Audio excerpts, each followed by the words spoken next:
ये revision class है जो पेपर होने वाला भी हाल ही में, यहाँ से क्वेश्चन बहुत ज्यादा पूछने की संभावना है और सारे क्वेश्चन सिलेक्टेड लगाए इसमें आज।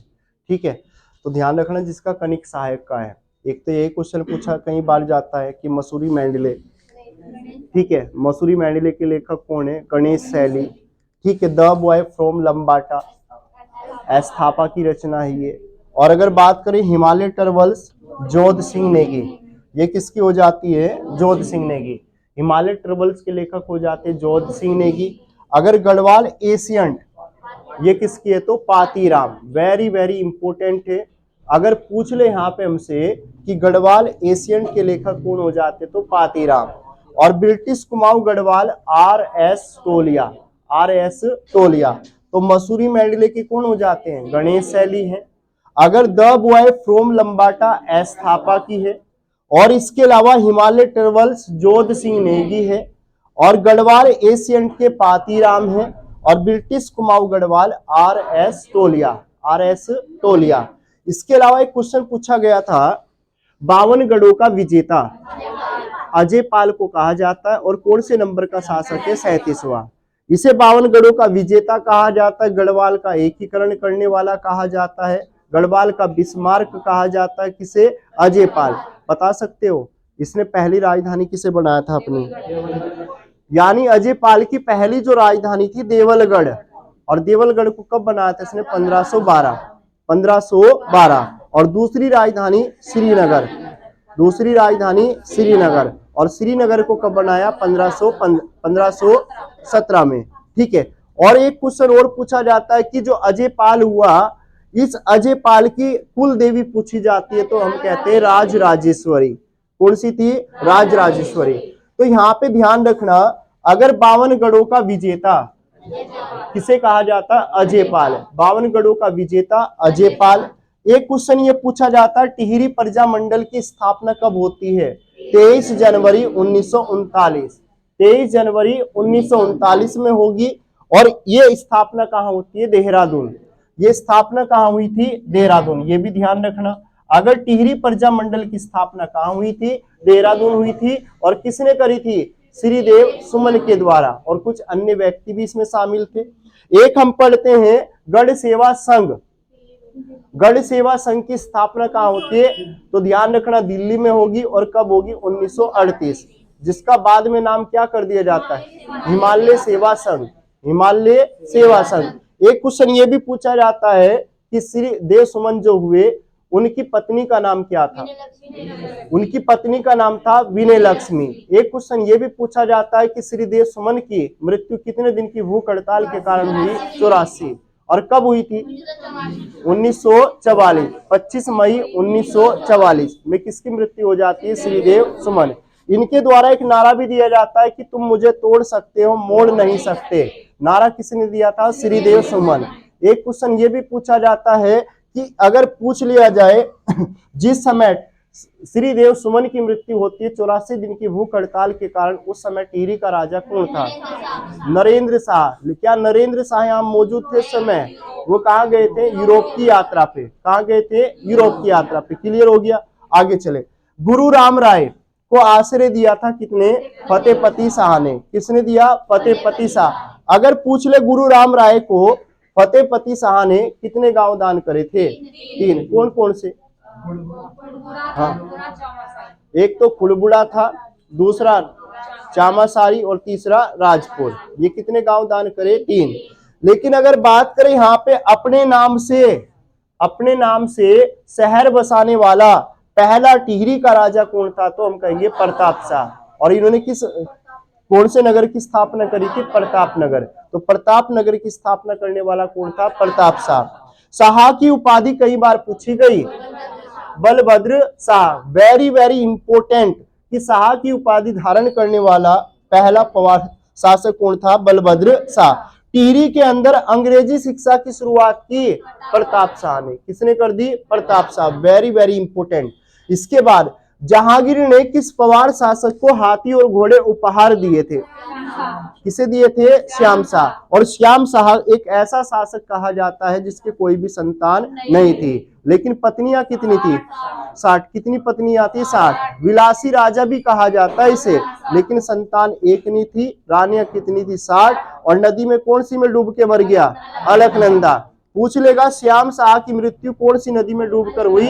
अलकनंदा। और अलकनंदा के बारे में हम पढ़ते हैं, उत्तराखंड में अगर अलकनंदा नदी का उद्गम होता है सतोपंथ ग्लेशियर। अलकनंदा और भागीरथी का संगम होगा कहां से होगा? देवप्रयाग। और देवप्रयाग कहां से है? टिहरी। हम कहते हैं समस्त पापों का विनाशक कहा जाता है देवप्रयाग। समस्त पापों का विनाशक देवप्रयाग, समस्त तीर्थों का शिरोमणि देवप्रयाग। अगर पूछ लिया जाए हमसे कि बताए भगवान रघुनाथ मंदिर भी कहाँ देखने को मिलेगा? देवप्रयाग। और देवप्रयाग में भगवान रघुनाथ मंदिर है जो, वो किसे समर्पित है? तो भगवान राम जी को। किसे है? भगवान राम जी को। इतना क्लियर हो गया। इसके बाद 52 गढ़ों का विजेता हम कहेंगे, यानी ये यहाँ पे क्वेश्चन ये पूछा गया था कि 52 गढ़ों में कौन सा गढ़ शामिल नहीं था, ये डिपेंडेबल था, तो ध्यान रखना धूनीगढ़। कौन सा था? धूनीगढ़। अगर पूछ ले 52 गढ़ों में, ठीक है, 52 गढ़ों में कौन सा गढ़ शामिल नहीं था, तो हम कहेंगे धूनीगढ़ था नहीं।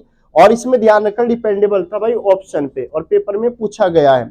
सुलेमान सिंह को हम पढ़ते, सुलेमान सिंह को जिसे कहते हैं हम अभागा शहजादा, कहां से आता? दिल्ली से। कब आया था? 1658। इसके साथ में 2 चित्रकार आए थे, श्यामदास और हरदास। अच्छा एक क्वेश्चन बताओ जरा, औरंगजेब ने सर्वप्रथम किसे भेजा था सुलेमान सिंह को पकड़ने के लिए? किसे?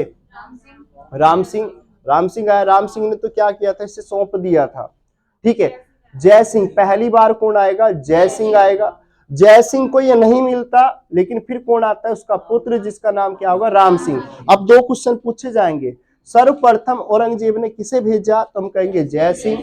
लेकिन अगर पूछ ले औरंगजेब को सौंपने वाला व्यक्ति कौन था? राम सिंह। पेपर में पूछा गया क्वेश्चन है। साथ में हम कहेंगे सुलेमान सिंह को कब आया था? 1658। 1658 में आया। लेकिन सबसे पहले हम देखेंगे किसके पास जाएगा? कुमाऊं का राजा, जिसका नाम क्या होगा? बाज बहादुर चंद, जिसने कौन सा कर लगाया? सिरती।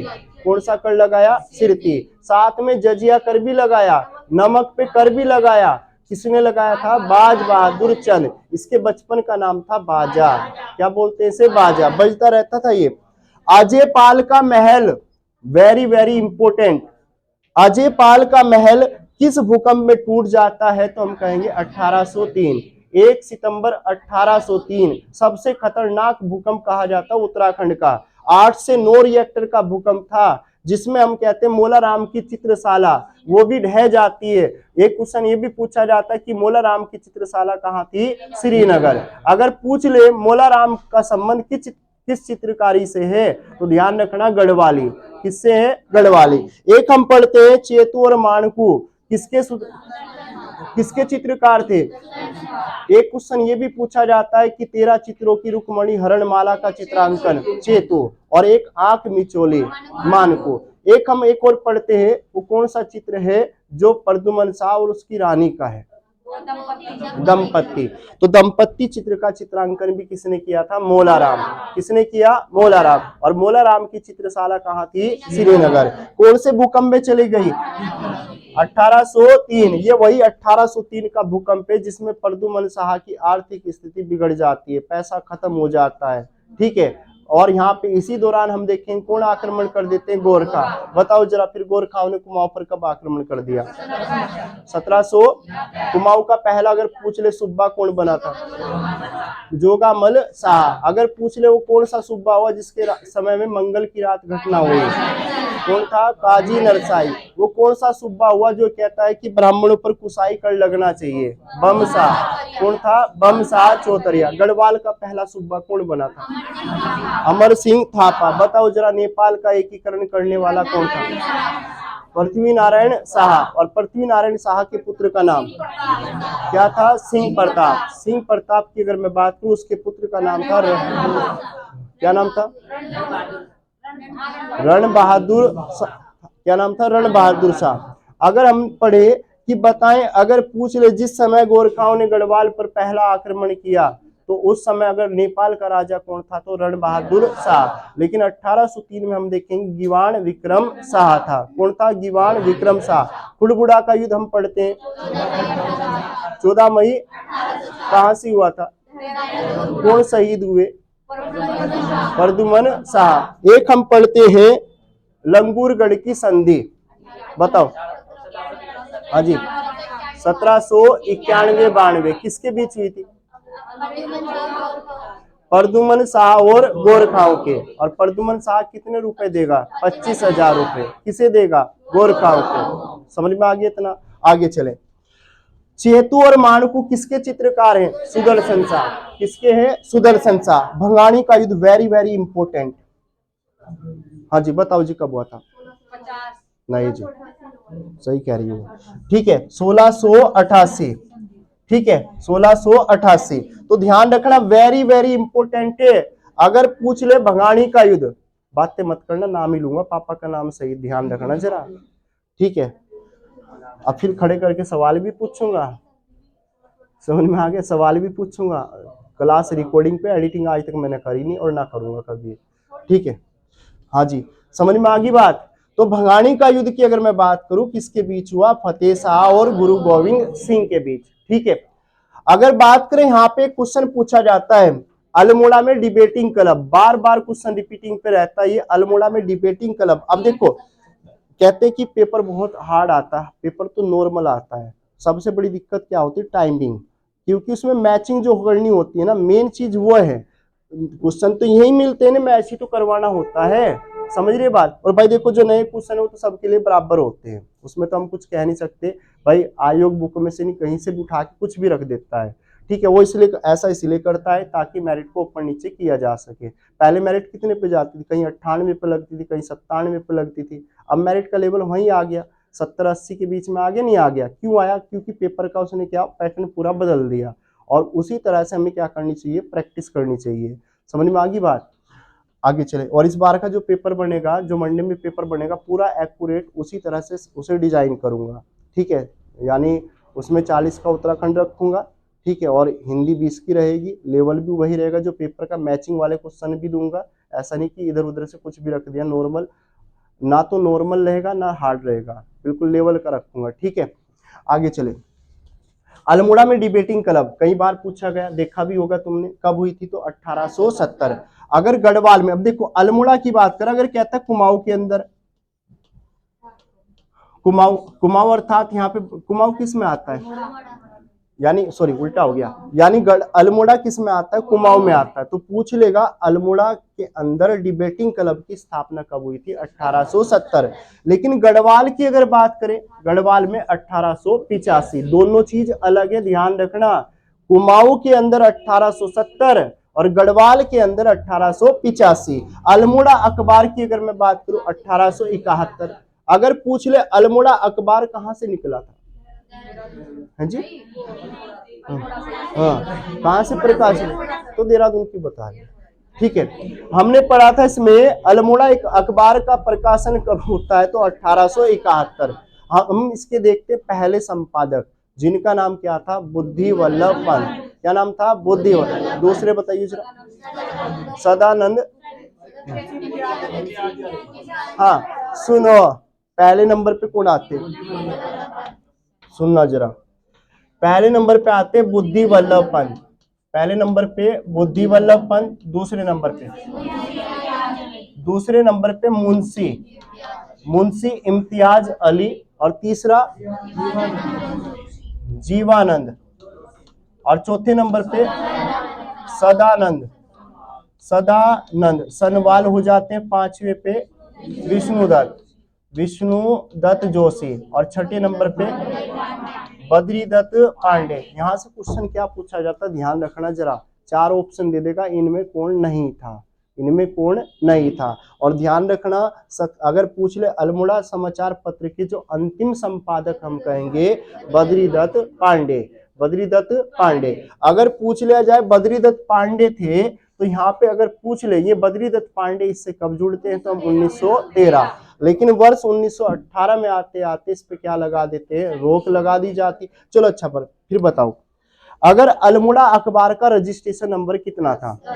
अगर पूछ ले जिस समय अल्मोड़ा अखबार चल रहा था उसी के समकालीन अंग्रेजों ने कौन सा समाचार पत्र निकाला, तो कौन सा था, पायनीर। क्या नाम था, पायनीर। अगर पूछ ले अल्मोड़ा अखबार कितने वर्षों तक चला था, कितने वर्षों तक, 48। तो रजिस्ट्रेशन नंबर भी याद रखना, इसका पूछा गया है। पहले संपादक टोटल कितने दिखाई दे रहे हैं, 6। पहला याद रखना बुद्धि, और लास्ट में कौन है, बद्रीदत्त। 1913 में जुड़ेंगे, 1913 में जुड़ेंगे। ठीक है, देखो मिक्सिंग क्लास में सारा रिवाइज हो जाता है, समझ में आ गया। तो तभी तो एक दिन क्या चलाते हैं, टॉपिक, और एक दिन मिक्सिंग। ठीक है, आगे चले। शक्ति समाचार पत्र का प्रकाशन 15 अक्टूबर 1918, और इसके पहले संपादक कौन रहेंगे, बद्रीदत्त पांडे। कौन रहेंगे, बद्रीदत्त पांडे। मायावती आश्रम कई बार पूछा गया, मायावती आश्रम कहाँ से है, तो चंपावत में, लोकहाट चंपावत। कभी कभी लोकहाट देगा तो कभी कभी चंपावत देगा। लेकिन स्थापना कब होती है, 19 मार्च 1899। 19 मार्च 1899। देहरादून में आर्य समाज की स्थापना होती है 79, 1879। इसके बाद अगर पूछ ले दुगड्डा की बात कर लेते, दुगड्डा कई बार एग्जाम में पूछा गया, दुगड्डा कहाँ से है, तो पौड़ी। हम देखते हैं चंद्रशेखर आजाद अपने दुगड्डा पौड़ी में आए थे, तो कब आए थे, हाँ जी, 1930। कब आते हैं, 1930। और किसके यहाँ पे रुकते हैं, भवानी दत्त जोशी, भवानी दत्त रावत है, भवानी दत्त रावत। और कितने दिन रुकेंगे, 7। कितने दिन रुके थे, 7। और 7 दिन में क्या किया था, पिस्टल ट्रेनिंग। एक क्वेश्चन होता है कि दुगड्डा में शहीद मेले की शुरुआत किसके द्वारा की जाती है, भवानी सिंह रावत, भवानी सिंह रावत। पंडित जवाहरलाल नेहरू भी आए, कहाँ आए थे, दुगड्डा पौड़ी में। इसके अलावा नैनीताल में सत्यार्थ, ये सत्य धर्म प्रचारणी सभा का गठन हुआ था, ये क्वेश्चन भी पेपर में आया हुआ है। और ध्यान रखना कब होता है, तो हम कहेंगे 1875। अगर कुमाऊं परिषद का गठन होगा 1916, कुमाऊं परिषद का गठन 1916। लेकिन अगर कहता है गढ़वाल परिषद का गठन कब हुआ था, हाँ जी, तो ध्यान रखना अगर गढ़वाल परिषद की बात करें, गढ़वाल परिषद की बात करें तो ध्यान रखना 1918, 1918, 18 ध्यान रखना जरा, मिस्टेक हो रखी है, टाइपिंग मिस्टेक। तो 1918 में सम्मेलन होगा 1919 में, समझ में आ गई बात। आगे चले, अगर कुमाऊं परिषद का विलय कांग्रेस में होता है तो 1926, 1926। और हमने इसके अधिवेशन भी पढ़ रखे, 6 अधिवेशन होंगे। और इम्पोर्टेंट है, बिल्कुल सबसे फेवरेट है, यानी कुमाऊं परिषद किसका, एग्जामिनर का। तो पहला अधिवेशन कहाँ हुआ था, पहला अल्मोड़ा, पहला अधिवेशन अल्मोड़ा। दूसरा, तीसरा, तीसरा, चौथा, ठीक है। अगर चौथे की बात करें तो काशीपुर, 5वां। और छठा गनियातोली, गनियातोली कहाँ से है, रानीखेत अल्मोड़ा। एक तो ध्यान रखना इनमें, इनके अगर पूछ ले अधिवेशन कहाँ कहाँ हुए, 6 के 6 याद होने चाहिए। और फिर दूसरा क्या याद रखना चाहिए, इनके अध्यक्षता किसने करी थी, समझ में आ गई। तो आगे चले, इसके बाद अगर गढ़वाल हितकर्णी सभा का गठन 19 अगस्त 1901, ये भी कई बार पूछा गया। अगर पूछ ले सरोला सभा का गठन कब हुआ था, 1904। ये सारी डेट हैं जो लगी हुई है, सारी की सारी पेपर में आई हुई हैं। ठीक है, इसके बाद अगर गढ़वाल समाचार पत्र का प्रकाशन कब हुआ था, कब हुआ था, 1905। गढ़वाली की अगर मैं बात करूं 19, गड़बड़ करवा रहे हैं, हो गया। अब सुन लो जरा, अगर कहें गढ़वाल तो गढ़वाल आता है 1902, गढ़वाल 1902 और गढ़वाली 1905। लेकिन दोनों के संपादक कौन थे, गिरजा दत्त नैथानी। अच्छा बताओ, एक समाचार पत्र है समता, ये कब आया था, 1934 या 1935, डिपेंडेबल ऑप्शन। ठीक है, आगे चले, इसके संपादक कौन थे, हरिप्रसाद टमटा। अगर पूछ ले समता पेपर में पूछा गया, समता की कब आता, 1934 या 1935, जिसके संपादक कौन थे, हरिप्रसाद टमटा। हुक्का क्लब कई बार पूछा गया, हुक्का क्लब की स्थापना कब होती है, 1906। और कहां से होगी, अल्मोड़ा। देख ले एक बार। हाँ, सोच समझ के बातें करना जरा, ठीक है। फिर खड़ा करके और माइक यहीं से भिजवाऊंगा। हाँ, ठीक है। गढ़वाल में भारत मंडल की स्थापना तो कब होती है, तो हम कहेंगे 1907। कब हुई थी? 1907। अगर पूछ लिया जाए गढ़वाल भारत मंडल की स्थापना कब होती है, 1907। लेकिन Gorakshani, very very important, Gorakshani सभा का गठन भी कब होगा? 1907। अल्मोड़ा कांग्रेस की स्थापना 1912। अल्मोड़ा कांग्रेस की स्थापना 1912 और गढ़वाल कांग्रेस की स्थापना 1918। अब ध्यान रखना, कुमाऊं के अंदर कब हो रही है? 1912। गढ़वाल के अंदर कब हो रही है? 1918। तो ये दोनों पॉइंट इंपोर्टेंट है, पेपर में आए हुए हैं। इसके बाद अगर अल्मोड़ा में होम रूल लीग की स्थापना 1914, लेकिन भारत के अंदर कब होगी? 1916। किसने करी थी? बाल गंगाधर तिलक और एनी बेसेंट, ठीक है। अगर पूछ ले देहरादून में कांग्रेस की एक शाखा खोली जाती है 1918, ये भी इंपोर्टेंट है। गढ़वाल परिषद की स्थापना 1918। अगर ये स्थापना कहाँ होती है, तो हम कहेंगे श्रीनगर। कहां सी होगी? श्रीनगर। देख लो जरा, ये किसकी बात कर रहा है? गढ़वाल परिषद की बात कर रहा है भाई, ये गढ़वाल परिषद की बात कर रहा है 1918। लेकिन अगर कुमाऊं परिषद की बात करें तो 1916, ठीक है। कुमाऊं परिषद की बात करें तो 1916, ठीक है। अपना दिमाग भी लगा लिया करो, दूसरे की सुन के मत दिया करो आंसर, ठीक है।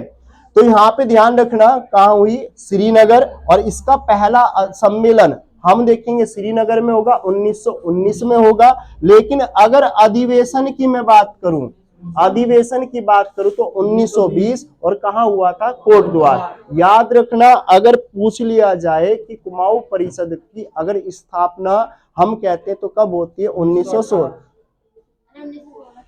कुमाऊं परिषद की 1916 में। लेकिन गढ़वाल परिषद की कहेंगे तो 1918। अगर सम्मेलन की मैं बात करूं 1919 और पहला अधिवेशन 1920 में। कहां होगा? कोटद्वार। कहां से होगा? कोटद्वार। इसके अलावा क्वेश्चन पूछा गया था, पवार वंश का 55वां राजा कौन था? सुदर्शन शाह। अगर पूछ ले पवार वंश का 55वां राजा कौन था? सुदर्शन शाह। प्रदीप शाह गद्दी पर कब बैठा? ही क्वेश्चन पेपर में पूछा गया है, 1717। अगर टिहरी रियासत में पौना टूटी क्या था? हम कहते हैं एक आयात निर्यात कर। अगर नकती रानी कहा जाता है कर्णावती, किसकी नाक कटवाई? शाहजहां का सेनापति जिसका नाम क्या था? नवाजत खां। नवाजत खां की नाक कटवा दी किसने? कर्णावती। अगर बात करें अंग्रेजों ने कंपेनियन, ये कई बार पूछा गया, कंपेनियन की उपाधि किसे दी थी? तो कीर्ति शाह। 11 तोपों की सलामी दी थी कीर्ति शाह। और ध्यान रखना, अगर पूछ ले टिहरी के अंदर सबसे ज्यादा जो डेवलपमेंट देखने को मिलेगा कीर्ति शाह के समय। इसके अलावा गुलदस्त तवारीख के लेखक मियां प्रेम सिंह। चलो अच्छा बताओ, दो क्वेश्चन ध्यान आए। टिहरी के अंदर पुराना दरबार बनवाया था किसने? सुदर्शन शाह। कब? तो ध्यान रखना, टिहरी के अंदर अगर कहता है टिहरी के अंदर पुराना दरबार, पुराना दरबार, तो ये किसने बनवाया था? तो हम कहते हैं सुदर्शन शाह। सुदर्शन शाह 1848। लेकिन अगर कहता है नया दरबार, नया दरबार, नया दरबार किसने बनवाया? कीर्ति शाह ने, ठीक है। नरेंद्र शाह नहीं होगा, ठीक है। और ध्यान रखना कब बनवाया था? 1897। ये भी इंपॉर्टेंट है भाई, ठीक है। इसके अलावा अगर बात करें गुलदस्त तवारीख, कई बार पूछी गई पुस्तक है, मियां प्रेम सिंह। इस राइटर कौन है इसके? मियां प्रेम सिंह। इसके बाद अगर बात करें टिहरी रियासत में प्रतिनिधि सभा का गठन पूछा जाता है, कई बार पूछा गया क्वेश्चन है, तो किसने किया था? नरेंद्र शाह। अगर बात करें कब कर दिया? 1923। और उत्तराखंड में सत्य धर्म प्रकाशनी सभा का गठन कहाँ होता है? तो अल्मोड़ा। कहां से होगा? अल्मोड़ा। जवाड़ प्रथा का संबंध महिलाओं के आर्थिक अधिकार से। एक हम पढ़ते हैं जाड़, जाड़ भोटिया कहाँ रहती है? उत्तरकाशी। जाड़ भोटिया कहाँ रहती है? उत्तरकाशी। इसके अलावा पूर्वी और पश्चिमी नयार का संगम होता है सतपुली। और एक क्वेश्चन पूछा जाता है, सतपुली की बाढ़ कब आई थी?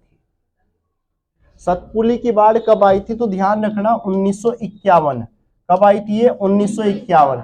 अगर पूछ लिया जाए उत्तराखंड में जयंती क्या है, तो मातृ देवी की मानव आकृतियों को क्या बोलते हैं हम? जयंती। हमने चित्रकारी पढ़ी, जयंती मृत्तिका क्या पढ़ा था हमने? देवी देवताओं की यानी मूर्तियां या चित्रों को हम क्या कहते हैं? जयंती मृत्तिका। क्लियर हो गया। इसके बाद उत्तराखंड में ग्रीष्म काल को क्या कहा जाता है? तो ध्यान रखना, पूछा गया था उत्तराखंड के अंदर ग्रीष्म काल को कहा जाता रूढ़ी या खरसाऊ। वर्षा ऋतु को कहा जाता चौमासा या इसे कहते हैं बसकगाल। अगर शीत ऋतु को कहा जाता सयुन। अगर एक क्वेश्चन पूछा गया था उत्तराखंड के अंदर नाहन पर्वत श्रृंखलाएं कहां से है? हल्द्वानी। कहां से है? हल्द्वानी। नाहन पर्वत श्रृंखलाएं कहां से है? हल्द्वानी। और वेरी वेरी इंपोर्टेंट, सिंगला दर्रा किसे जोड़ता है? दारमा और व्यास घाटी। दारमा और व्यास घाटी। उत्तराखंड का सबसे ऊंचा दर्रा थागला। कौन सा है? थागला। वेरी वेरी इंपोर्टेंट है, उत्तराखंड का सबसे ऊंचा दर्रा जिसे हम कहते हैं थागला। ठीक है। इसके अलावा एक क्वेश्चन ये पूछा गया था, मेवारियल्स ऑफ द राजकुमाऊ ये किसकी रचना कही जाती है? तो ध्यान रखना जी.आर. काला। जी.आर. काला पेपर में आया क्वेश्चन है। और एक क्वेश्चन ये पूछा गया था, धनुष तीर्थ किस जनपद में या धनुष तीर्थ किस जनपद में देखने को मिलेगा? किस जनपद को कहा जाता है? तो हम कहेंगे टिहरी को। अगर पूछ ले कत्यूरी काल में भू आलेखों का जो अधिकारी होता था, जो भू अभिलेखों का जो अधिकारी होता था, उसे क्या कहा जाता? पटकोषाचरिक। क्या बोलते हैं? पटकोषाचरिक। वेरी वेरी इंपोर्टेंट पूछा गया है। और ये तो हमें पता ही है, कत्यूरी वंश की स्थापना किसके द्वारा की जाती है? बसंत देव। कितने परिवार थे? कितने राजा थे? अगर पूछ ले कितने अभिलेख मिले? 8 या 9। 8 या 9। अभिलेखों की भाषा क्या थी? संस्कृत। लिपि क्या थी? लिपि क्या थी? कुटिला। ये भी ध्यान रखना है। अगर तिलाड़ी कांड सभी को पता है, कहां से हुआ था? ये कब हुआ था? 30 मई 1930। किसने गोलियां चलवाई? उसे क्या कहेंगे? उत्तराखंड का जनरल डायर। और इस घटना को क्या कहते हैं हम? उत्तराखंड का जलियांवाला बाग हत्याकांड। किसे कहा जाता है? रवाई कांड। जो कहा होगा? टिहरी में। और कौन सी नदी के किनारे? यमुना। इसका दूसरा नाम क्या है? तिल्हाड़ी कांड। अगर नंदा के जागर एक पुस्तक है, किसकी है? तो बसंती बीस। किसकी है? एक क्वेश्चन ये पूछा जाता है, उत्तराखंड की पहली जागर गायिका है जी? हाँ क्या? धनुष तीर्थ किस जनपद को कहा जाता है? ठीक है, आगे चलें। अगर उत्तराखंड में चौफला क्या है? तो हम कहेंगे एक लोक नृत्य। क्या हो जाता है? एक लोक नृत्य। क्लियर हो गया। आगे चले। अगर उत्तराखंड में बीनाई क्या है? तो हम कहेंगे बीनाई क्या है? तो हम कहेंगे एक वाद्य यंत्र। उत्तराखंड के अंदर बीनाई क्या है? तो हम कहेंगे एक वाद्य यंत्र है। यूरोपियन वाद्य यंत्र कहा जाता है मसक बीन। किसे कहते हैं? मसक बीन। इसके बारे में अच्छे से पढ़ा भी रखा है। ठीक है। अगर किस देश का वाद्य यंत्र है? स्कॉटलैंड। कहाँ का है? स्कॉटलैंड। इसमें बांसुरी कितनी है? 5। बांसुरी कितनी है? 5। अगर युद्ध के समय कौन सा वाद्य यंत्र बजाया जाता? तुहरी या रणसिंगा। अभी हाल में भी पूछा गया था, वीर प्रधान कौन सा वाद्य यंत्र है? तो हम कहेंगे रणसिंगा। कौन सा है? रणसिंगा। और दिखाया भी था एक बार। ठीक है। अगर बात करें 1968 में दिल्ली में पर्वतीय कला केंद्र की स्थापना की जाती, किसके द्वारा? अजय रावत। अजय रावत। और एक क्वेश्चन ये सबसे ज्यादा पूछा जाता है, बाजूबंद किस प्रकार का गीत है? तो प्रेम प्रणय गीत। अगर पूछ ले थल मेला कहाँ लगता है? पिथौरागढ़। थल मेला पिथौरागढ़। दंगल मेला पौड़ी। दंगल मेला पौड़ी। अगर पूछ ले तुमड़िया, कई बार पूछा गया, जोशीमठ। और जोशीमठ कहाँ से है? चमोली। कार्तिकेय शासकों की पहली राजधानी जोशीमठ। अगर जोशीमठ ना हो तो कहाँ चले गए? कार्तिकेयपुर। कहाँ से? कार्तिकेयपुर। अगर दूसरी राजधानी कहें? बैजनाथ। और बैजनाथ की अगर मैं बात करूं, बैजनाथ कौन सी नदी के किनारे है? सरयू। सरयू और गोमती। ठीक है। लड़ीधुरा मेला की अगर बात करें, चंपावत। लड़ीधुरा कहाँ लगेगा? चंपावत। और भद्रराज मेला कहाँ लगता है? मसूरी। याद रहेंगे ये सारे क्वेश्चन पेपर में आए भाई, इंपोर्टेंट है, सारे क्वेश्चन पढ़ के जरूर जाना। कनकपाल ने पवार वंश की स्थापना कब की थी? 888। लेकिन आया कब था? 887। कब आया था? 887। कहां से आया था? धारी नगरी गुजरात। धारी नगरी गुजरात। और किसकी लड़की से ब्याह कर लिया? भानु प्रताप की लड़की से ब्याह कर लिया। तब जाके इसने अपनी राजधानी बनाया चांदपुर गढ़ी। और चांदपुर गढ़ी कहां से है? चमोली। अच्छा बताओ जरा, अगर पूछ ले यहाँ पे चंद शासकों की पहली राजधानी कहाँ थी, तो ध्यान रखना चंपावत। कहाँ थी? चंपावत नहीं, चंपावती। कौन सी थी? चंपावती। ठीक है। अगर पूछ ले अपने नाम से मुद्रा छापने वाला लखनदेव, कई बार पूछा गया क्वेश्चन है, वह कौन सा शासक हुआ जिसने अपने नाम से मुद्रा छापी, तो हम कहेंगे लखनदेव। इस लखनदेव को लसण देव भी कहा जाता है। इसे क्या कहा जाता है? लसण देव। जगतपाल का ताम्रपत्र किस मंदिर से मिला है? तो रघुनाथ। और रघुनाथ मंदिर कहां से है? तो देव प्रयाग टिहरी। अगर पूछ ले गढ़वाल का अशोक कहा जाता है अजयपाल। गढ़वाल का अशोक अजयपाल। अगर पूछ ले कौन से नंबर का शासक था? 37वां। 37वां शासक था। इसी के द्वारा हम देखते हैं एक सेना का गठन किया जाता है जिसका नाम था केंद्रीय सेना। केंद्रीय सेना का गठन करने वाला कौन था? तो अजयपाल। उप्पूगढ़ का युद्ध पढ़ते हैं हम। उप्पूगढ़ का युद्ध किसके बीच हुआ? कप्पू चौहान और अजयपाल। कप्पू चौहान और अजयपाल। इसे ही कहा था अजयपाल ने कि हे वीर तुम जीते और मैं हारा। जब इसकी गर्दन कटवाई थी, वो गर्दन इसके पैरों में ना गिरकर कहाँ गिरती है? दूर जाकर। ठीक है। अगर धूलिपाथा प्रथा की बात करें, अजयपाल। धूलिपाथा अजयपाल। इसके अलावा किसने कहा था कि मैं पशुओं में शेर की तरह हूं और पक्षियों में गरुड़ की तरह हूं? किसने कहे थे ये सब? कप्पू चौहान। अजयपाल ने देवलगढ़ यानी पौड़ी को अपनी राजधानी बनाया 1512, लेकिन श्रीनगर को 1517। हाट पोर्टल की संधि वेरी वेरी इंपोर्टेंट, बताओ जी। तो ध्यान रखना ये कब होती है? 1650। वेरी वेरी इंपोर्टेंट, पेपर में 3 बार रिपीट हुआ क्वेश्चन है ये। हाट पोर्टल की संधि अगर पूछ ले 1650, और किसके बीच हुई थी? मंदता प्रकाश और साथ में पृथ्वीपति शाह। मंदता प्रकाश और पृथ्वीपति शाह। नाक काटने वाली रानी कर्णावती। और यहाँ पे ध्यान रखना शाहजहां ने पृथ्वीपति शाह पर कितनी बार आक्रमण किए? 3। पहला कब? 1635, 1654 और 1656। 35, 54 और 56 याद रहेगा। इसके बाद अगर बात करें यहाँ पे टीचरी माई कहा जाता है, हाँ जी, टीचरी माई कहा जाता है ठुगली देवी, और इसका मूल नाम क्या था? दीपा। ठीक है। टीचरी माई कहेंगे तो ठुगली देवी, और इसका दूसरा नाम क्या था? दीपा। इच्छागिरी कहा जाता है ठुगली देवी। सरला बहन मिस कैथरीन हेलीमन। सरला बहन मिस कैथरीन हेलीमन। एक इन्होंने क्या एक आश्रम बनवाया था, कहां पर?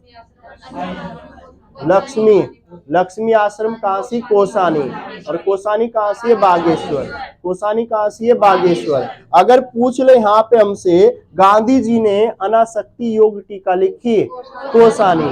और कोसानी कहां से? बागेश्वर। कितने दिन के प्रवास में गांधी जी ने पहली बार उत्तराखंड की यात्रा की? 1915 5 अप्रैल 1915। लेकिन गढ़वाल की यात्रा 1929।